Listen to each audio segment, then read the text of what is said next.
Почитувани, расипништвото на криминалниот картел на власт ќе го чувствуваат идните генерации после 30 години. Во вторникот, Министерството за финансии издаде обврзница во висина од 19,5 милиони евра со период на враќање од 30 години и камата од 4,85%. Со што само за камата државата ќе треба да врати 29,1 милиони евра, а вкупната сума која ќе ја врати ќе биде 48,6 милиони евра. Да, почитувани сограѓани, земаме 19,5 милиони евра, а враќаме 48,6 милиони евра. Ова го може само криминалниот картел на чело со Зоран Заев. Ова е на директна штета на граѓаните и државата.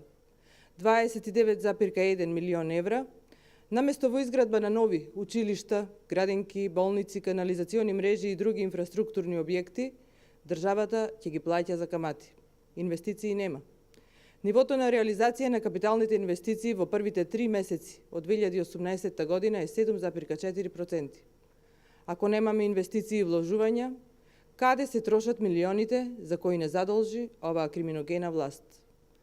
Криминалниот картел на чело со Зоран Заев мора да одговори каде завршуваат милионите за кои секојдневно ја задолжуваат државата. Овој криминален картел ја турка државата кон презадолженост, не водејќи сметка за идните генерации.